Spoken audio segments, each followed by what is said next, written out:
Hi, magandang gabi sa inyo mga kasawi. Kamusta na po kayong lahat? Naway nasa mabuti kayong kalagayan. At mag-iingat kayo palagi mga kasawi. At syempre ang ating tatalakayan ngayong gabi ay isa na naman nating request ng mga masugid natin na followers mga kasawi. Idol, patulong ako. Ang asawa ko ay naabutan ko sila ng katulong ko sa kwarto na naghana-hana. Gusto kong saktan sila parehas. Kaso mahal ko ang asawa ko. Hindi ako makapaniwala, idol, na pinagpalit ako sa katulong namin. Ano ang maganda kong gawin, idol? Gusto kong mawala sa mundong ito. Oh my God. OMG, mga kasawi. Sa ganitong sitwasyon, mga kasawi, alam nyo ba, parang nakakasakit sa moment na bilang babae. Alam nyo ba, hindi ako makakaano.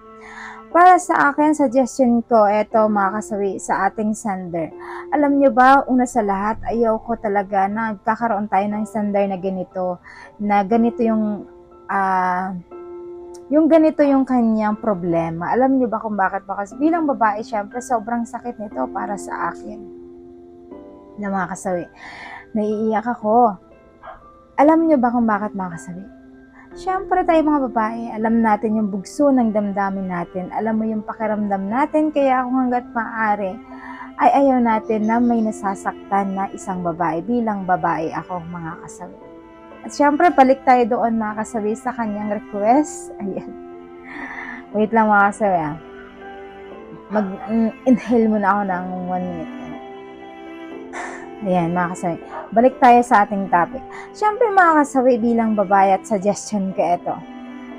Siyempre bilang babae, napakasakit malaman mo na yung asawa mo ay nagluloko. At hindi lang yun, kapag once na naabutan mo yung asawa mo na ganito mga kasawi, hindi mo alam kung ano yung pakiramdam mo kasi sobrang sakit ng pakiramdam mo, yung pagkabigla mo. Kasi habang binabasa ko yung mensahe mga kasawi ng request niya, hindi ko alam kung paano ko babasahin. Parang, alam mo yung pakiramdam ko, parang gusto kong umiyak, gusto kong maano talaga mga kasawi kasi sobrang, alam mo yung sa letter pa lang niya, parang alam mo yung sobrang nararamdam niya, sobrang sakit mga kasawi.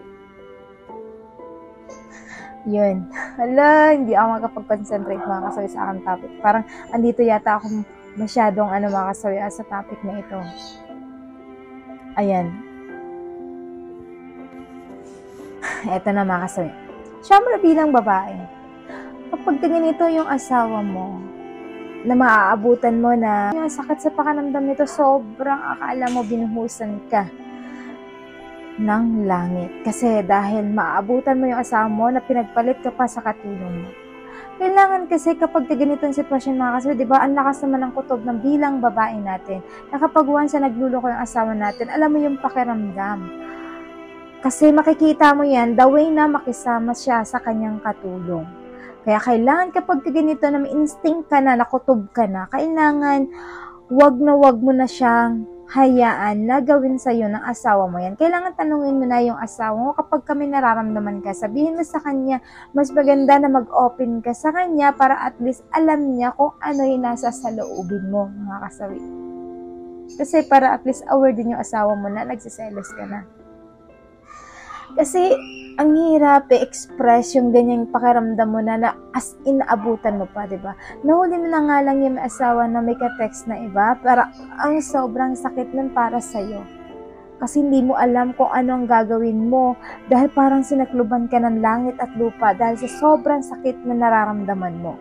Even na ang mga boys, ganun din naman sa atin. Pero kasi, ang mga babae kasi, iba yung emotional natin. Hindi natin alam kung paano natin i-control.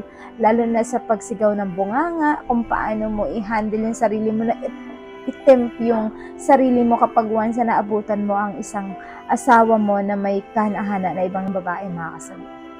Diba? Tapos, ang pinagpalit pa niya isang katulong. Kaya kung ako sa'yo, habang maaga pa, sabihin mo na sa asawa mo na naabutan mo yung asawa mo. Huwag pagpatumpik-tumpik ka. Kasi the more na hinahayaan mo na asawa mo na hindi mo ipaalam sa kanya na meron siyang kahanahana or nakita mo na meron siyang kalabmaking mga kasawi sa kwarto at ang katulong mo, ay parang tinutolerate mo lang din yung ginagawa niya. Kasi feeling niya is tama yung ginagawa niya. dahil hindi mo sinasabi sa kanya na kahit ikaw masasabog ka na mga kasawi, pero hindi mo pa rin sinasabi sender, di ba? Pero ang pangit nun, lalo mo lang siyang binibigyan ng idea na paulit-ulit niyang gagawin yun at patuloy niyang gagawin yun na makipaghana-hana sa kanyang katulong mga kasawi. Na dapat sa umpisa pa lang is pinupuksa mo na siya para alam na niya.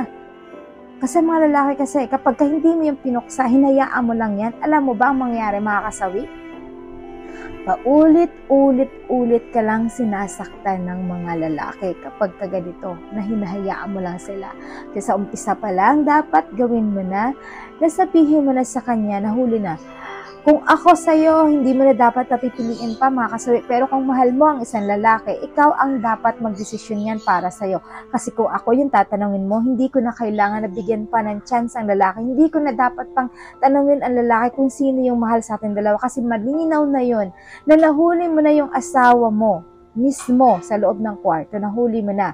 So meaning, ibig sabihin, hindi ka na talaga niya mahal kasi kung mahal ka pa niya at may natitira siyang respeto, mismo sa loob ng pamamahay mo, hindi niya gagawin yun dahil respeto para sa'yo, dahil may natitira pa siyang pagmamahal sa'yo. Meaning, ginawa niya yun, ibig sabihin, hindi ka na niya mahal, hindi niya mahal, at hindi niya alam, hindi ka niya mahal kasi kung mahal ka niya, hindi niya gagawin yun sa loob mismo ng inyong tatahanan. Bigyan ka pa rin niya ng respeto kung ano yung mararamdaman mo kapag once na nahuli mo siya sa ganitong sitwasyon mga kasawi. So yan yun. Para sa akin yan, sender. Para sa'yo, kung nahihirapan ka, mas maganda na kausapin mo yung magulang mo mismo kung ano yung magandang gawin mo para sa iyong asawa at sa kanyang katulong.